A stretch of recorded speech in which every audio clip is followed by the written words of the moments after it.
Bismillahirrahmanirrahim. Assalamualaikum warahmatullahi wabarakatuh. Alhamdulillahirabbil alamin. Wabihi nasta'in wa ala umuri din wassalatu wassalamu ala asrofil anbiya'i wal mursalin sayyidina wa habibina wa syafi'ina wa maulana Muhammadin wa ala alihi washabbihi ajma'in. Amma ba'du, yang saya hormati, pertama-tama marilah kita panjatkan puji-puji syukur kehadirat Allah Subhanahu wa taala, dan tak lupa juga kita banyak-banyak mengucapkan salawat pada baginda Nabi Muhammad sallallahu alaihi wasallam. Saya di sini akan menjelaskan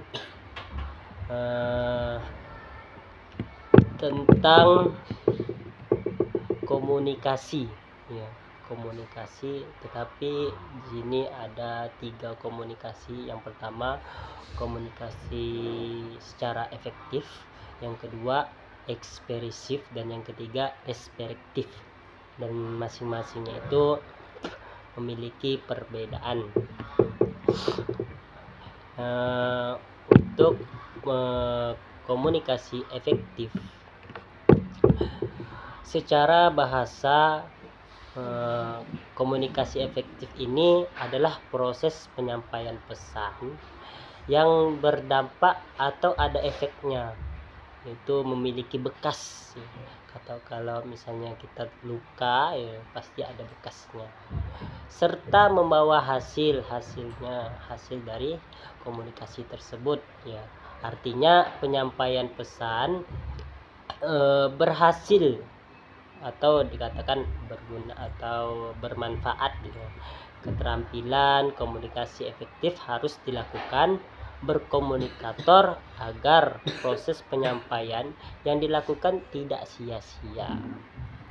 Komunikasi efektif didefinisikan seperti komunikasi antara 2 orang atau lebih, di mana pesan yang dimaksud atau orang yang berbincang.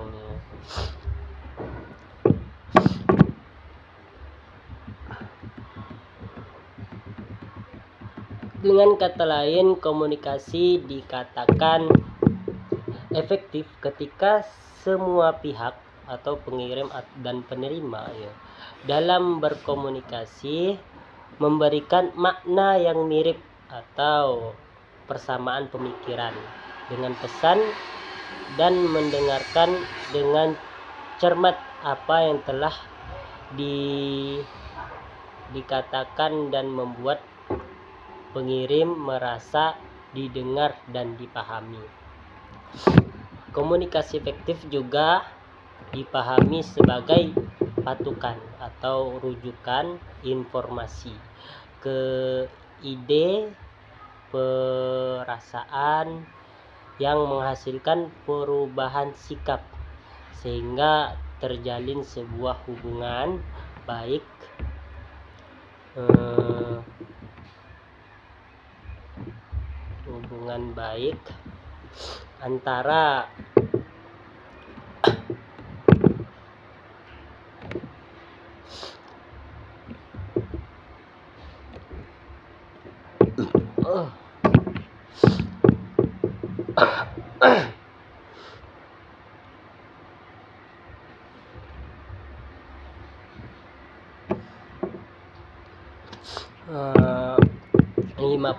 antara penerima pesan.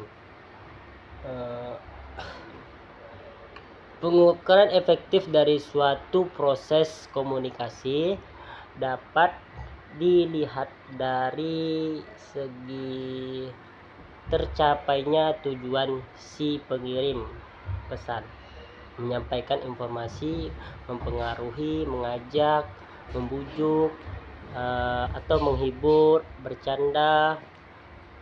Ya, intinya semua yang disampaikan adalah memiliki tujuan.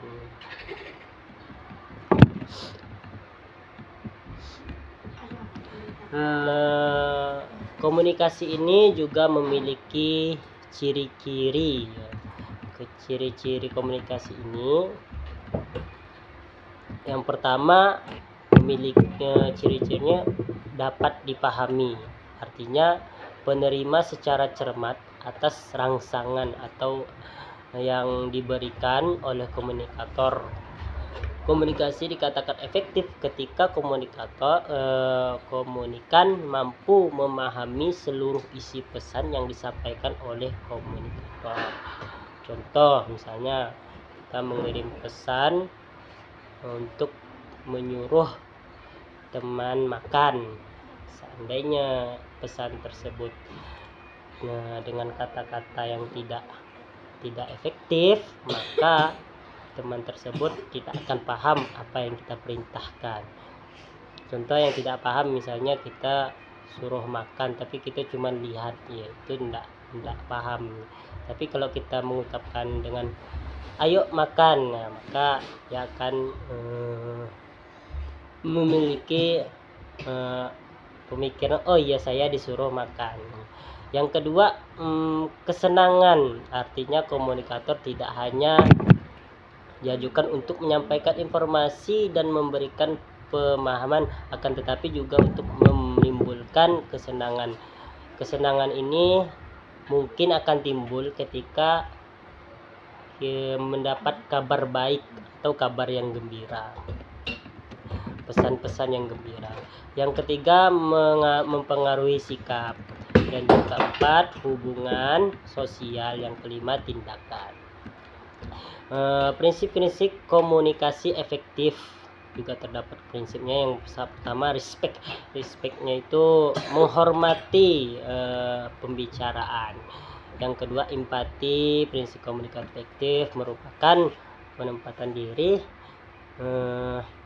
atau kondisi yang sedang dihadapi orang lain. Tentunya empati atau memiliki perasaan. Yang kedua, audible, dapat didengar, ya, berarti pembicaraan tersebut atau pesan tersebut dapat didengar, dapat dipahami. Yang keempat, jelas, ya, jika pesan tersebut tidak jelas maka tidak paham apa yang disampaikan. Yang terakhir itu rendah hati. Rendah hati itu dalam bahasanya orang Islam itu tawadhu atau rendah diri, tidak sombong. Yang kedua, komunikasi ekspresif.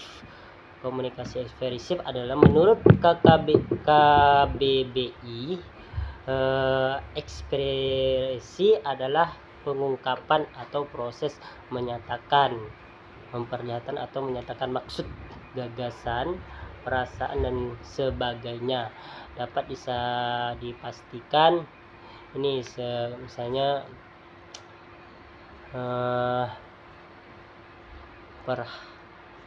memperlihatkan memperlihatkan komunikasinya kita. Ekspresi juga hal yang lazim kita gunakan dalam komunikasi. Penggunaan ekspresi sering ekspresi itu kayak ekspresi sedih, tertawa, menangis, untuk membuat komunikasi lebih instan atau menggambarkan kondisi perasaan yang tidak bisa atau tidak ingin diekspresikan dengan kata-kata, tapi menggunakan seperti emot. Itu tujuan ekspresi karena bersifat dilihat atau harus dilihat. Ekspresi berarti sesuatu yang tampak jelas, ya. Ekspresi pada umumnya berasal dari wajah, ya. Kadang kita memiliki wajah yang sedih, berarti kita harus dengan ekspresi yang nangis. Ini pesan. Kenapa pesan ini? Ya, pesan mengungkapkan bahwa kita dalam keadaan sakit hati, atau bukan sakit hati, dalam keadaan sedih lah, atau ada yang meninggalkan, seperti orang tua meninggalkan kita setelah diangkat ke rahmatullah. Kan kita memiliki ekspresi sedih. Nggak mungkin kalau kita memiliki orang tua bisa diambil ke rahmatullah tiba-tiba kita tertawa. Itu juga ekspresi, tapi bukan pada tempatnya. Media berkreasi, ini juga terdapat media. Walaupun pada dasarnya digunakan sebagai media komunikasi, ekspresi juga relevan di dunia seni, dunia seni. Aspektif sering di dunia seni ini penampilan ya, penampilan atau film-film ya, itu menggunakan ekspresi. Terus yang terakhir komunikasi respektif ya. Respektif, pengertian komunikasi reflektif. Gimana? Kata respect berasal dari kata respect ya, respect dari bahasa Inggris yang dalam KBBI diartikan sebagai rasa hormat ya, kehormatan atau langsung kita menghormati. Respect artinya rasa hormat, dan respektif berarti bersifat hormat. Dalam teks komunikasi seperti artinya komunikasi yang berlangsung dalam suasana saling menghormati. Kayak kita sama teman, keluarga, langsung respect apa yang telah diucapkan, atau misalnya ini kayak ditegur, misalnya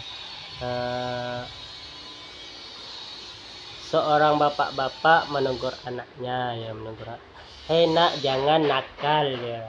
Sang anak langsung respect, enggak nakal lagi. Itu namanya respect. Respect itu menghormati, langsung menanggapi ya, dalam kata lain itu menanggapi. Respect merupakan sikap atau perasaan nih, kayak tadi itu menanggapi, yang berarti positif, yang dilibatkan penghargaan, penghormatan, yang perlakuan yang baik berdasarkan nilai-nilai tertentu. Dalam konteks hubungan interpersonal, respect mencangkup penghargaan terhadap perbedaan, penerimaan terhadap pendapat, perasaan. Contoh kayak ini, seorang anak yang memberitahukan kepada seorang abang-abang yang salah ya, atau memperingatkan gitu, menegur ya. Seandainya yang abang-abang ini tidak mau ditegur atau tidak mau berasa salah, berarti dia tidak memiliki sifat respect ya, tidak memiliki sifat respect. Seandainya dia mengakui bahwasanya dia salah, maka dia mempunyai sifat respect atau komunikasi respect ya, pembicaraan yang menggunakan respect. Respect terhadap keberadaan orang lain adalah nilai mutlak untuk menjalin hubungan timbal balik antar perorangan ya. Beda usia atau beda tempat ya, beda wilayah. Yang kedua, prinsip-prinsip komunikasi reflektif.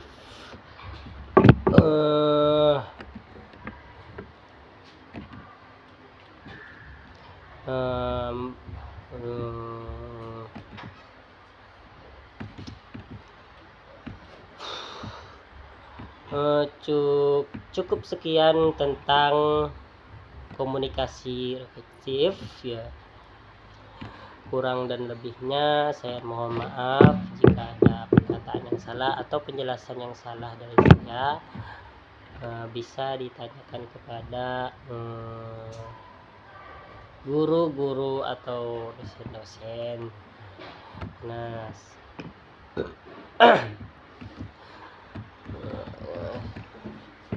cukup sekian dari saya. Assalamualaikum warahmatullahi wabarakatuh.